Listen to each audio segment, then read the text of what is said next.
ओ शंकरं शंकराचार्यं केशवं बादरायणं सूत्रभाष्य कृतो वन्दे भगवन्तौ पुनः ईश्वरो गुरुरात्मेति मूर्तिभेदविभागिने व्योमवद्व्याप्तदेहाय दक्षिणामूर्तये नमः। श्री दक्षिणामूर्तये नमः। विवेक चूड़ामणि 8वां प्रकरण चल रहा है। आज विषय आ रहा है समाधि निरूपण। श्लोक नंबर 313। अनुवाद है, अज्ञान रूप हृदय की ग्रंथि का सर्वथा नाश तो तभी होता है जब निर्विकल्प समाधि द्वारा अद्वैत आत्म स्वरूप का साक्षात्कार कर लिया जाता है। व्याख्या है, जीव आत्मा का स्वरूप अहंकार रूपी अज्ञान के कारण,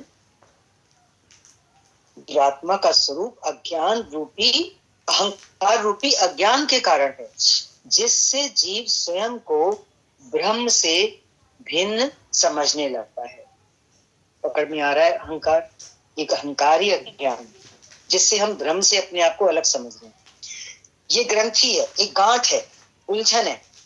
इस ग्रंथि का छेदन तभी संभव है जब निर्विकल्प समाधि में आत्मा का प्रत्यक्ष अनुभव हो जाए। निर्विकल्प समाधि, संकल्प विकल्प से रहित होना, शक शंकाओं से ऊपर उठ जाना, निश्चयात्मिका बुद्धि का होना। निश्चयात्मिका बुद्धि होती है और सिवाय अपने स्वरूप के और कुछ नहीं दिखाई दे, मीन्स सब तरफ एक वही अद्वैत आत्मा का दर्शन होने लगता है, उसका प्रत्यक्ष अनुभव हो जाए। यहाँ पे यही बता रहे हैं, उससे जीव आत्मा और ब्रह्म की एकता का ज्ञान प्रत्यक्ष हो जाता है निर्विकल्प समाधि में प्रवेश पाने के बाद। और वो निर्विकल्प समाधि प्राप्त होती है हमें विचार से। गुरु का ज्ञान सुनते हैं, उनके वचनों पे मनन करते हैं, शास्त्र का अध्ययन करते हैं, तो विचार करते हैं। तो विचार करते करते करते करते इतनी परिष्कृत हो जाती है बुद्धि, इतनी शुद्ध हो जाती है कि उसमें उस आत्मा का प्रत्यक्ष आभास साधक को होता है और उसके अंदर फिर कोई संकल्प विकल्प शेष नहीं बचता। उसकी यहाँ बात हो रही है। तो ऐसी स्थिति में साधक को जीव आत्मा और ब्रह्म की एकता का प्रत्यक्ष ज्ञान हो जाता है और इसी को कह रहे हैं अद्वैत की स्थिति। यही अद्वैत की स्थिति है। ये अद्वैत की स्थिति से सारी भिन्नताएं स्वयं मिट जाती है। जो भिन्नताएं किस कारण थी? जो भिन्नताएं अज्ञान के कारण। अज्ञान ऊपर आया ना अभी पहली लाइन में, अहंकार, अहंकारी अज्ञान, मतलब अपने को एक अलग छोटी इकाई समझ के जब तक हम चलते रहते हैं तो वो अज्ञान है। ज्ञान सुनते सुनते उस पर विचार मनन करते करते ये इतनी विशालता में प्रवेश कर जाता है साधक जो है कि उसका वो जो एक परिच्छिन्नता थी वो टूट करके वो उसका अस्तित्व अपरिच्छिन्न में प्रवेश पा जाता है। सब तरफ वो इसको एक ही शक्ति दिखाई देती है। अगला श्लोक ले रहे हैं। अनुवाद है, अद्वितीय और निर्विशेष परमात्मा कैसा है? अद्वितीय है, एक है, निर्विशेष है। उसमें बुद्धि के दोष से, बुद्धि का क्या दोष आ जाता है? जो परमात्मा एक है तो मैं वह, ऐसी कल्पनाएं होती हैं। हमारी बुद्धि तो भिन्नता दिखाती है ना, तू मैं वह का, और वही संपूर्ण विकल्प समाधि में विघ्न रूप से स्फुरित होता है। वही बात है, विघ्न भी यही है। किंतु तत्व वस्तु का यथावत ग्रहण होने से, तत्व वस्तु क्या है? परमात्मा। उसका प्रॉपर तरीके से जब हमें ग्रहण हो जाता है, हम उस बात को समझ लेते हैं, तो ये सब भिन्नताएं, तो मैं और वह की जो यहाँ बात आई, वो कह रहे हैं वो सब लीन हो जाता है। इसी की व्याख्या है, मैं, तू और वह, की भिन्नता की प्रतीति केवल बुद्धि दोष के कारण उत्पन्न होती है, क्योंकि प्रकृति के आवरण के कारण आत्म तत्व का स्पष्ट ज्ञान नहीं होता। प्रकृति के आवरण के कारण, प्रकृति बुद्धि प्रकृति का एक हिस्सा है, उसका एक आवरण है आत्मा के ऊपर, उसी के कारण हमारा आत्म तत्व जो है वो ढक जाता है, उसका स्पष्ट ज्ञान नहीं होता। जब योगी समाधि में जाता है तो सर्वप्रथम ये तीनों विकल्प बाधा रूप में उसके सामने आते हैं, किंतु निरंतर समाधि में स्थिर रहने से वो आत्मा स्पष्ट हो जाती है और फिर जीव आत्मा और प्रकृति का, इन तीनों का जो भेद है वो पूरी तरह समाप्त होकर एक एक चैतन्य ब्रह्म ही शेष रह जाता है। तो ध्यान में, समाधि में धीरे धीरे प्रवेश पाने से, अपनी स्थिति बनाने से शुरू में ये भेद दिखाई देंगे, लेकिन यदि हम निरंतर ये अभ्यास करेंगे तो एक समय ऐसा जरूर आता है साधक के जीवन में जब ये तीनों चीजों का लय हो जाता है और एक अद्वैत की अवस्था, एक चैतन्य ब्रह्म शेष रह जाता है। जब चैतन्य ब्रह्म शेष रह जाता है तो इसी को उन्होंने अद्वैत की अवस्था बोला है, क्योंकि उस समय अन्य सभी उसी में लीन हो जाते हैं, समाधि की अवस्था। अगला श्लोक ले रहे हैं इसी क्रम में। योगी पुरुष चित्त की शांति, अनिग्रह, विषयों से उपरति, क्षमा से युक्त होकर समाधि का निरंतर अभ्यास करता हुआ इस सर्वात्म भाव का अनुभव करता है। देखो वही बात आ रही है ना, जो योगी पुरुष है वो लगातार अभ्यास करता है।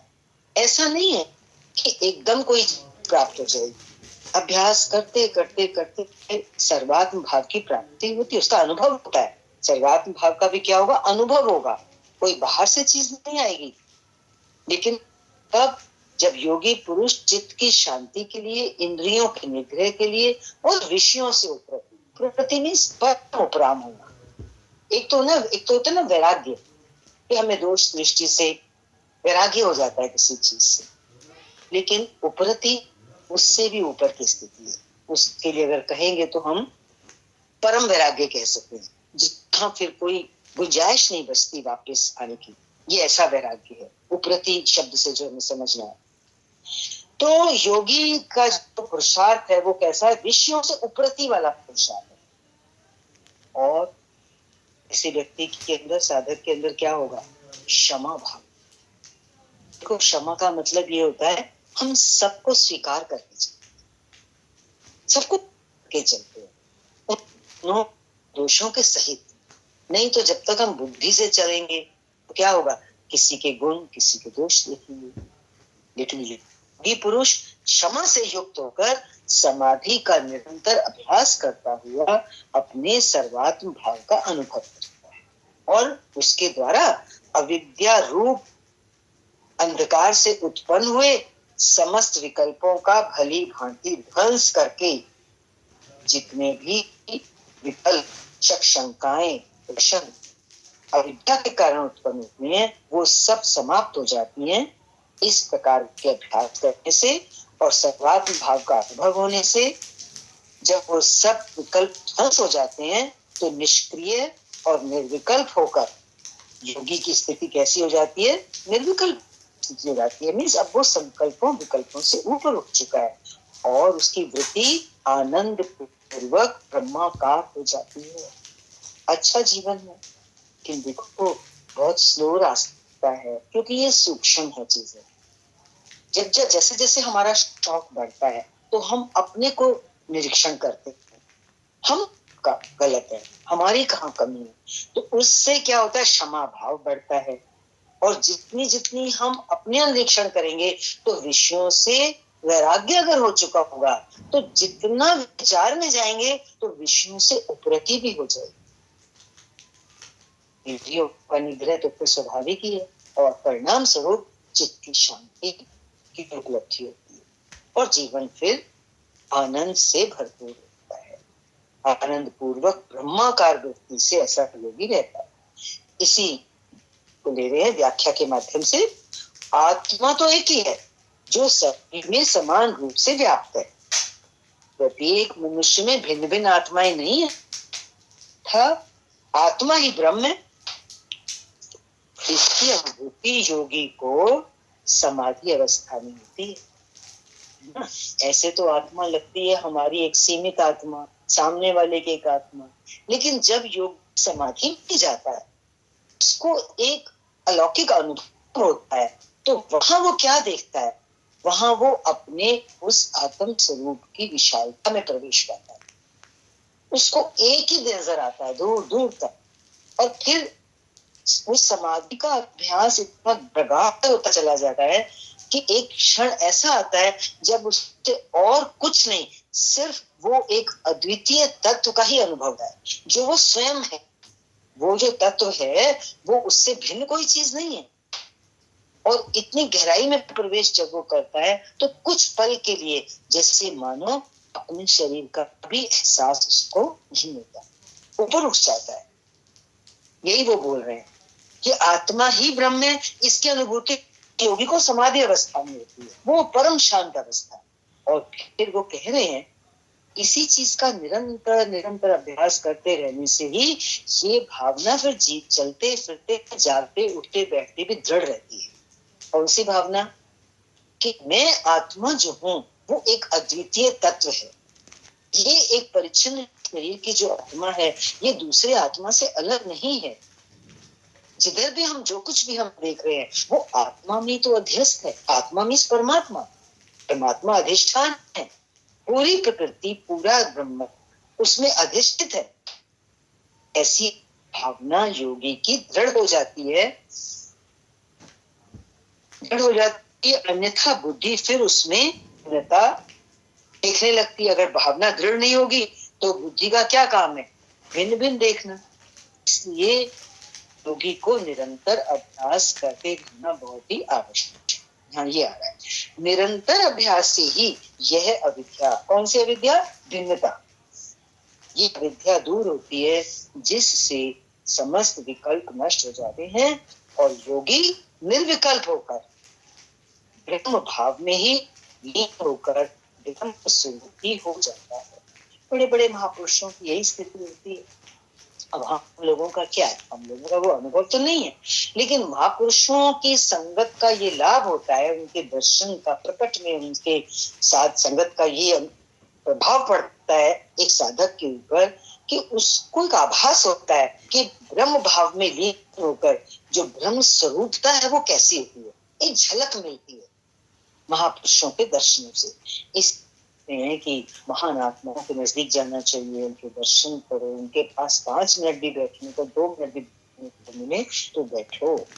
साध संगत ब्रह्म स्वरूप की महिमा चल रही है ना यहाँ पर। जो महान पुरुष महान संत ब्रह्म भाव में लीन हो चुके हैं तो उनका है। हम शास्त्र के माध्यम से उस महत्व को समझ पा रहे हैं। अनुवाद हो रही है। जो लोग श्रोत्र आदि, श्रोत्र कान की इंद्रिय होती ना, श्रोत्र आदि इंद्रिय वर्ग सारी इंद्रियों को ले लीजिए, और इसके साथ साथ चित्त और अहंकार, इन बाह्य वस्तुओं को आत्मा में लीन करके, ये इंद्रिय चित्त अहंकार को बाह्य वस्तु कहा क्योंकि ये हमें बाह्य जगत में लेके जाने के साधन है। तो इनको जब योगी अभ्यास करेगा तो क्या करेगा? इन बाह्य वस्तुओं को आत्मा में लीन करेगा। आंख बंद करके बैठेगा, भीतर प्रवेश करेगा, निश्चल होके बैठेगा, एकाग्र करेगा, सांसों पे ध्यान देगा, जो भी उसकी साधना है। ये बाह्य जो हमारे उपकरण है ये आहिस्ता आहिस्ता आत्मा में लीन, आत्मा में लीन करके इन बाह्य उपकरणों को समाधि में स्थित होते हैं। जो लोग इस तरह समाधि में जाते हैं वे ही संसार बंधन से मुक्त हैं। ये कल बात उन्होंने बताई कि जीवन में असली स्थिति तो ये है। इसलिए बताया क्योंकि आगे वो कह रहे हैं जो लोग केवल परोक्ष ब्रह्म ज्ञान की बातें बनाते रहते, अपरोक्ष अनुभूति उनको अपने से तो अनुभूति हुई नहीं है। पढ़ लिया, समझ लिया और बोल दिया मुझसे, ये परोक्ष ज्ञान की बातें। जो लोग केवल परोक्ष ब्रह्म ज्ञान की बातें बनाते रहते हैं, यहाँ पे शास्त्र ये कह रहा है वो कभी मुक्त नहीं हो सकते। तो ये हमें समझना है कि हम शास्त्र को पढ़ करके इस ज्ञान को समझने की कोशिश तो कर रहे हैं, हम इसकी बात भी कर सकते हैं, कर रहे हैं, लेकिन ये हमें मुक्ति के लिए सहायक नहीं है। मुक्ति के लिए क्या सहायक है वो यहाँ पर बता दिया। समाधि में प्रवेश करना, अपने इन बाह्य वर्ग को, चित्त को, अहंकार को उस आत्मा में लीन करना, ये अभ्यास। और ये अभ्यास कैसा है? निरंतर करना है। एक दिन कर लिया फिर छोड़ दिया, ऐसा नहीं। ये नित्य नियम का अभ्यास होना चाहिए। तब कहीं जाके इसमें भी समय लगता है। धीरे धीरे ये अभ्यास होगा, फिर अभ्यास करते करते निरंतरता जब आएगी तब कहीं जाके इसमें दृढ़ता आएगी। जब दृढ़ता आएगी तब उठते बैठते चलते फिरते स्थिति साधक उसमें महसूस करेगा, ब्रह्म भाव में लीन होगा वो। कि लंबा रास्ता जरूर है, लेकिन हमें छोटे छोटे कदम रखने ही रखने हैं। जब हमें इस चीज की कृपा ईश्वर की तरफ से मिली है कि हमें सुनना अच्छा लग रहा है, सुनने के बाद हम समझने की कोशिश भी कर रहे हैं, तो हम अपनी हिम्मत को, अपने साहस को बना के इस चीज में आगे बढ़े, महापुरुषों के आदर्श को सामने रखें। इस श्लोक की व्याख्या है, जो व्यक्ति केवल शास्त्रों का अध्ययन करके मैं ब्रह्म हूँ, मैं आत्मा हूँ, मेरा किसी से कोई मोह नहीं है, सब माया है, आदि आदि बातें दोहराते रहते हैं, वे कभी मुक्त नहीं हो सकते। मुक्ति के लिए सभी बाह्य अनात्म पदार्थों का, जैसे बाह्य पर इंद्रियां और चित्त और तीसरी चीज आई थी ना अहंकार, इन सबको लीन करने की बात करी थी ना ऊपर अभी अनुवाद में, इनको आत्मा में लीन करना। तो वो यही कह रहे हैं कि मुक्ति के लिए सभी बाह्य अनात्म पदार्थों का, ये सब अनात्म पदार्थ हैं, चित्त इंद्रिय अहंकार के, इनका आत्मा में लय करना होता है। तो देखो आत्मा में लय करने से ये है ना कि इंद्रियों का लय करना आत्मा में, माना इंद्रियां विषयों में ना विचरण करें, धीरे धीरे अहंकार पे हथौड़ा पे चोट पड़े, हमारे चित्त में जो चितवनाएं उठती हैं, जो लहरें उठती हैं, धीरे धीरे वो शांत हो। हमारी साधना से, हमारे अभ्यास से, समाधि से चित्त को शांत करें। अनाथ पदार्थों का आत्मा में लय करना होता है मुक्ति के लिए। वो ये बता रहे हैं जिससे उनका स्वरूप ही लुप्त हो जाए। किनका स्वरूप? इंद्रिय, चित्त, अहंकार, ये बचे ही ना, था केवल आत्मा ही शेष रह जाए। ये एक लगन में अगन की चीज है और लगातार जन्म तक करते रहने की चीज है। बहुत धीरज की जरूरत है ना इसके लिए, क्योंकि ये अभ्यास जन्मों तक चलता है, पिछले कई जन्मों से चलता आ रहा है। ये कार्य समाधि की स्थिति में ही होता है, जो ऊपर बताया, लुप्त हो जाना इंद्रियों का, चित्त का, अहंकार का लुप्त हो जाना। ये तो कितनी भारी चीजें हैं मनुष्य के जीवन में, और ये लुप्त हो जाए तो समझो ये कार्य कैसे होगा। ये कार्य समाधि की स्थिति में ही हो सकता है, अन्य किसी प्रकार से संभव नहीं। तो समाधि की स्थिति तक पहुंचने के लिए साधक जहां खड़ा है वहीं से चलना शुरू कर, धीरज के साथ। अगला श्लोक ले रहे हैं, उपाधि के भेद से ही आत्मा में भेद की प्रवृत्ति हो रही है। उपाधि के भेद से, भाई कान की उपाधि है तो वहां पे आत्मा की शक्ति कान से सुनने का काम करती है, इस तरह से उपाधि। और उपाधि का लय हो जाने पर वो केवल स्वयं ही रह जाता है। अब इंद्रियां काम नहीं कर रही, अहंकार क्षीण हो गया, चित्त शांत हो गया, तो फिर क्या बचेगा? स्वयं ही जाता है। वो स्वयं क्या है? आत्मा है। इसलिए उपाधि का लय करने के लिए चारवान पुरुष सदा निर्विकल्प समाधि में स्थित होकर रहे। उपाधि का लय करने विचारवान, विचारवान कौन होता है? सत्संगी ही तो विचारवान होगा ना। सत्य के वचन सुनेगा, विचार करेगा, विचारों का रूप होएगा, डूबेगा विचारों में। जितना जितना विचार में डूबेगा, गहराई जाएगा, पकड़ेगा तत्व को, तो कहाँ पहुंचेगा? निर्विकल्प समाधि में तो पहुंचेगा। जब वहां पहुंचेगा तो उसके लिए यहाँ दिशा है कि विचारवान पुरुष फिर उस निर्विकल्प समाधि में स्थित होकर रहे, फिर ऐसा पुरुषार्थ करे कि फिर कभी डगमगाए नहीं। इस बात का ध्यान रखे। पुरुषार्थ भी क्या है? फिर सावधानी है कि वो कभी भी अपनी स्थिति से हिले नहीं। व्याख्या, जिस प्रकार एक ही स्वर्ण के विभिन्न आभूषण बनते हैं, उसी प्रकार एक ही आत्मा मन, बुद्धि, चेत, अहंकार, शरीर आदि विभिन्न रूपों में अभिव्यक्त हुआ है। ये उपाधियां हैं, जो उसकी विभिन्न उपाधियां मात्र हैं, किंतु इन उपाधियों के मूल में तो वो आत्मा ही है, जिनके विभिन्न कार्यों के अनुसार, काम सुनिएगा, देखेगी, इनके कार्यों के अनुसार इनके विभिन्न नाम दे दिए गए हैं। अब इससे ऐसी भ्रांति होती है कि ब्रह्म, आत्मा, जीव, सृष्टि आदि भिन्न भिन्न है। जब समाधि अवस्था में इन सबका लय हो जाता है, पकड़ना यहाँ पर पॉइंट, उपाधियों का लय होगा समाधि अवस्था में, तो केवल वही एक आत्म तत्व शेष रह जा रहा है, जो इन सबका कारण। यहाँ ये समझना, जब वो समाधि में प्रवेश करेगा साधक और आत्म तत्व का अनुभव होगा, तो वहां ये पक्का करना है कि ये आत्म तत्व जो शेष बचा, यही तो कारण है इन सबका। किसका? जीव का, सृष्टि का, भिन्न भिन्न मन, बुद्धि, चित्त, अहंकार, जितनी भी उपाधियां हैं, उन सबका कारण वो एकमात्र आत्मा ही है। और क्योंकि वो सबका कारण है, इसलिए वही एकमात्र सत्य तत्व है। एकमात्र सत्य, मिथ्या का ही लय होता है। अब उस समाधि अवस्था में उस सत्य तत्व में जो सबका लय हो गया, तो लय क्यों हो गया? क्योंकि मिथ्या चीज तो लय होगी। हम भी संसार में जो कुछ देख रहे हैं, बार बार हम बोलते और सुनते नहीं कि सब मिथ्या है, मिथ्या है, तो हम देख ही रहे हैं कि हर चीज का अंत आ जाता है, लय होती है हर चीज। मनुष्य का शरीर जाता है तो शरीर के जो 5 तत्व में लय हो जाते हैं,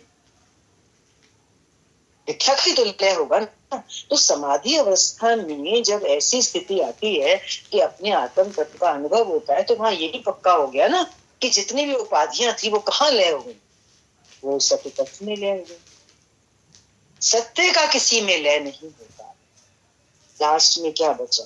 वो अपना एक अनुभव, मैं अनुभव सिद्ध वो जो मैं है, वो जो कैपिटल आई है, वो जो सत्य आई है परमात्मा की, केवल वही बचती है और उसका किसी में लय नहीं होता।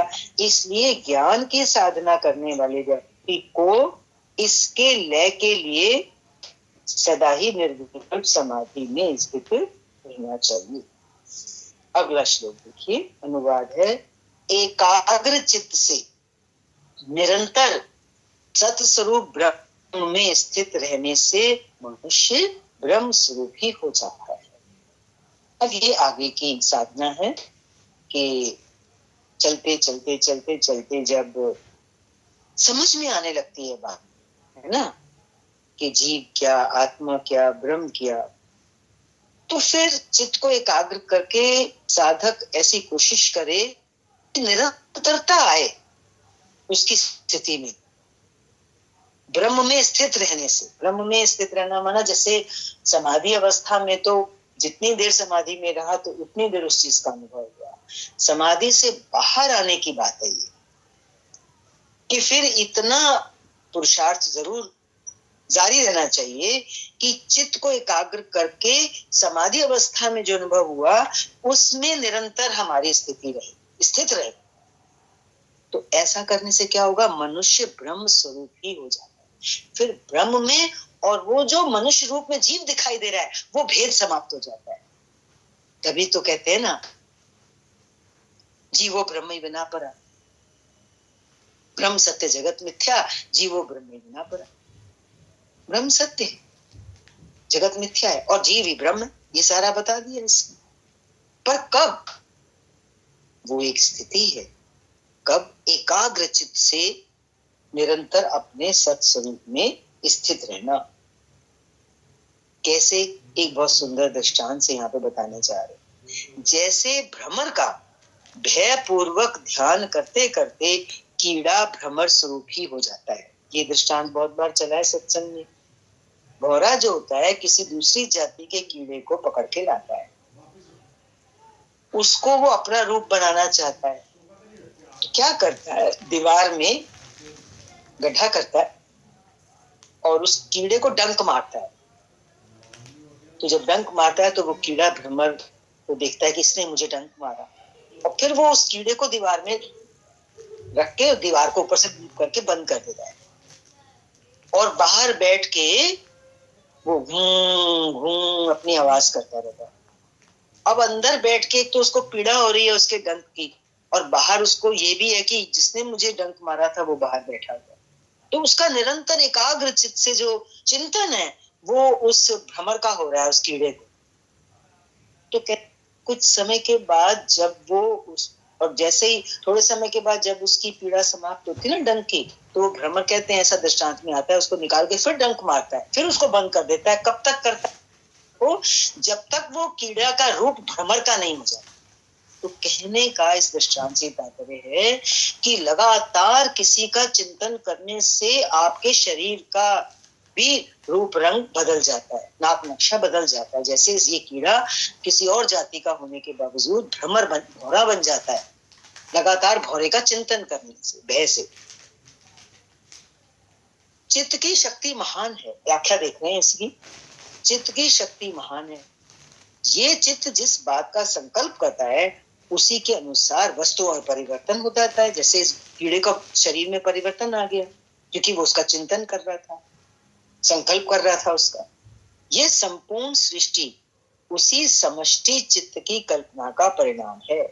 समष्टि चित्त, वो जो ब्रह्मांड का आधार है, अधिष्ठान है, उसकी कल्पना का परिणाम है ना ये सारी सृष्टि। मनुष्य का मन भी जिसका दृढ़ संकल्प लेकर कोई कार्य योजना बनाता है तो वे अवश्य पूरा होता है ना जीवन में। आपने भी देखा होगा कि जिस चीज की हम दृढ़ता कर लेते हैं कि ये काम मुझे करना ही करना है, वो हो जाता है। संकल्प, दृढ़ संकल्प की कमी में, दृढ़ संकल्प ना हो, उसका अभाव हो, तो मन में संदेह बना रहने से ही उसकी सभी योजनाएं सफल नहीं हो पाती। कहना क्या चाह रहे कि संकल्प के दृढ़ होने से कई दैविक शक्तियां भी उसके कार्यों में अपना योगदान देती हैं। आप दृढ़ संकल्प से आगे बढ़े तो आपका दृढ़ संकल्प तो कारगर होगा ही होगा, लेकिन आपके साथ साथ जो दैवी शक्तियां हैं वो भी जुट जाती हैं आपका काम करने, अपना योगदान देती हैं दैविक शक्ति, जिससे सफलता निश्चित हो जाती है। प्रकृति अपना सारा कार्य संकल्प शक्ति के अनुसार ही करती है, और ये संकल्प चित्त का गुण है। संकल्प के कारण लिंग परिवर्तन भी हो जाता है। कभी आपने इधर उधर सुना भी होगा, लड़के से लड़की या लड़की से लड़का बन जाना। ये किससे? चित्त के संकल्प से। ये संकल्प शक्ति सद एवं असद दोनों प्रकार के कार्य कर सकती है।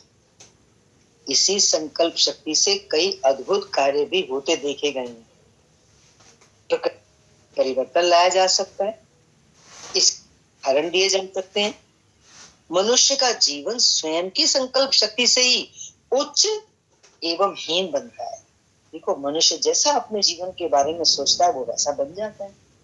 अच्छा सोचता है, ऊंचा सोचता है तो उसका जीवन ऊंच हो जाता है। अपने को हीन दीन मानता है तो दीनता आ जाती है जीवन में। जैसी उसकी धारणा और संकल्प होता है वैसा ही उसका जीवन बन जाता है। कहना चाह रहे हैं कि सृष्टि का जो संचालन है वो ईश्वरीय संकल्प के आधार पर ही होता है। ये आध्यात्मिक सत्य है। संकल्प को दृढ़ करने के लिए हमें भी किस चीज की जरूरत है? ब्रह्म में स्थिति लाने के लिए, निर्विकल्प समाधि में स्थिर रहने के लिए संकल्प को दृढ़ करने के लिए चित्त की एकाग्रता आवश्यक है। एकाग्रचित से, जैसे वो कीड़ा एकाग्र होकर के भौरे की आवाज को डर से सुनता जा रहा है, लगातार उसी का चिंतन कर रहा है। एकाग्रचित, एकाग्रचित होकर बार बार जो संकल्प किया जाता है उसकी क्रियान्विति मूर्त रूप में अवश्य हो जाती है, देखने में आती है। यहाँ पर उदाहरण दे रहे हैं वाल्मीकि का, अंगुलीमाल का। ये क्या थे? वाल्मीकि डाकू थे, कितनी हत्याएं करते थे। अंगुलीमाल सबकी अंगुलियां काट के उनकी माला बना के गले में पहनते थे। इनके जीवन में कितना बड़ा परिवर्तन आया। वाल्मीकि, अंगुलीमाल आदि में परिवर्तन इसी संकल्प शक्ति का परिणाम था। सभी प्रकार की सिद्धियां इसी शक्ति के दृढ़ होने से ही आती हैं, जिसे मनुष्य चमत्कार समझने लगता है। बहुत से लोग होते हैं ना, सिद्ध महापुरुष होते हैं, सिद्धियां होती हैं, चमत्कार दिखाते हैं, लेकिन वो चमत्कार क्या है? इसी संकल्प शक्ति का परिणाम है। जिस प्रकार भय पूर्वक ही कीड़ा बार बार भ्रमर का ध्यान करते करते भ्रमर रूप ही हो जाता है, उसी प्रकार चित्त में निरंतर एकाग्रता पूर्वक ब्रह्म स्वरूप का ही ध्यान करने से जीव स्वयं ब्रह्म स्वरूप हो जाता है। इसमें किसी प्रकार का कोई संशय नहीं है। इसी संकल्प शक्ति से वस्तुओं में भौतिक परिवर्तन भी लाया जा सकता है। ये तो सम्मोहन से भी, हिप्नोटाइज करते हैं ना, उससे भी पार की अवस्था है। संकल्प शक्ति बहुत अद्भुत, बहुत शक्तिशाली शक्ति है। इसको हमें यहाँ पर समझना है, क्योंकि ये हमारे लिए बहुत ही आवश्यक तत्व है जीवन में आध्यात्मिक उन्नति के लिए। आज के लिए इतना ही। हरि ओम। शांति शांति। ओम पूर्णमदः पूर्णमिदं पूर्णात् पूर्णमुदच्यते पूर्णस्य पूर्णमादाय पूर्णमेवावशिष्यते। ओम शांति शांति शांति।